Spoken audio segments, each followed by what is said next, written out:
ध्यान के दौरान कभी कभी मन में नकारात्मक विचार आ जाते हैं, क्योंकि किसी भी कार्य को आरंभ करने से पहले पुरानी आदतें नहीं जाती है। इसे हम भगवान महात्मा बुद्ध के जीवन की एक घटना से समझते हैं। महात्मा बुद्ध अपने कुछ शिष्यों के साथ दोपहर के समय एक जंगल के रास्ते से जा रहे थे। जंगल में कुछ दूर पहुंचकर महात्मा गौतम बुद्ध को प्यास लगी और वे काफी थक भी गए थे। तब उन्होंने आराम करने के लिए एक जगह की तलाश की। फिर उन्होंने अपने एक शिष्य आनंद से कहा कि उन्हें काफी प्यास लगी है। उस जगह से कुछ दूरी पर एक नदी है जो उन्होंने आते समय देखी थी। वहां आनंद को भेजकर उन्होंने पानी लाने के लिए कहा। तब 1 मील की दूरी तय करके आनंद जब उस नदी के पास पहुंचा तो वह देखता है कि उस नदी का पानी काफी गंदा था।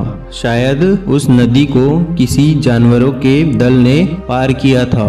तब वह नदी का जल काफी गंदा हो गया था। जब आनंद ने देखा कि पानी साफ नहीं है और इसे ले जाना उचित नहीं होगा, यह पीने योग्य नहीं है, तो वह वहां से वापस आ गया और वह वहां पहुंच गया जहां भगवान महात्मा बुद्ध उनका इंतजार कर रहे थे। तब आनंद ने गौतम बुद्ध के समक्ष सारी बात रखी और कहा कि हम आगे चलकर किसी दूसरी नदी से अथवा किसी अन्य जल स्रोत से पानी पी लेंगे। पर महात्मा बुद्ध ने यह बात न मानी और उन्होंने कहा कि उन्हें उसी नदी का पानी पीना है, इसलिए वह दोबारा जाए और उसी नदी का पानी लेकर आए। आनंद तब इस बात से बहुत हैरान हुआ कि महात्मा बुद्ध को उसी नदी का पानी क्यों पीना है, लेकिन महात्मा बुद्ध के आगे वह कोई भी प्रश्न नहीं उठा सके। आनंद फिर से उस नदी की तरफ चला गया। जब वह वहां पहुंचा तब उसने देखा कि नदी का पानी पहले से थोड़ा साफ हो गया था। धूल और कचड़े के जो कण ऊपर उठे हुए थे, जो पत्ते, कीचड़ और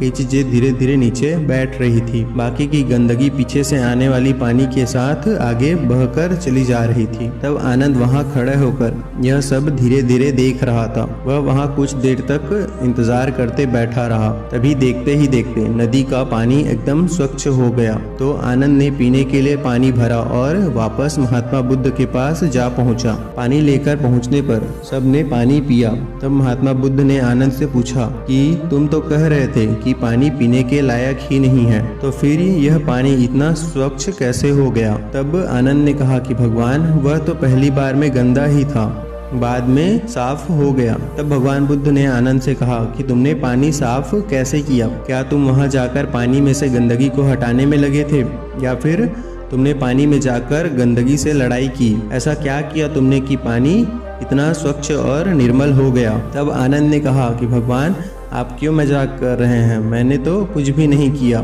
जब मैं दोबारा वहां पानी लेने के लिए गया तो मैंने देखा कि पानी थोड़ा साफ हो चुका था। तो मैंने सोचा कि कुछ क्षण बैठकर यहीं प्रतीक्षा कर लेता हूं। उसके बाद देखते ही देखते पानी एकदम स्वच्छ और निर्मल हो गया। तब भगवान बुद्ध कहते हैं कि यही तुम्हारी शिक्षा है आनंद, तुम इसे जल्दी से ग्रहण करो कि पानी की तरह तुम्हारा मन भी होता है। जो आज तुम उस नदी के साथ करके आए हो, वही अपने मन के साथ भी करो। अगर तुम मन में आए नकारात्मक विचारों के साथ छेड़छाड़ करोगे तो वे सदा ही तुम्हारे मन में बने रहेंगे और तुम्हें गलत कार्यों की तरफ बढ़ाते रहेंगे। अगर नकारात्मक विचारों के प्रति अपने मन को शांत रखोगे तो वे विचार अपने आप वहां से चले जाएंगे। ये विचार भी मन रूपी नदी की तरह ही है। अगर इसमें गलत विचारों के कीचड़ सामने आते हैं तो उनकी उपेक्षा करो, उन पर अपना ध्यान केंद्रित मत करो। नकारात्मक विचार अपने आप चले जाएंगे। तब आनंद भगवान महात्मा बुद्ध की बात को समझ चुका था। इसके बाद वह कुछ देर तक वहां विश्राम करके आगे बढ़ने लगा। दोस्तों, इसी तरह हम भी अपने अहम को त्याग कर बुरे विचारों से अगर दूरी बनाएंगे तो अच्छे विचार अपने आप हम तक पहुंच जाएंगे। अनावश्यक और नकारात्मक विचारों से छुटकारा पाने का यही सबसे सरल और सुखद माध्यम है।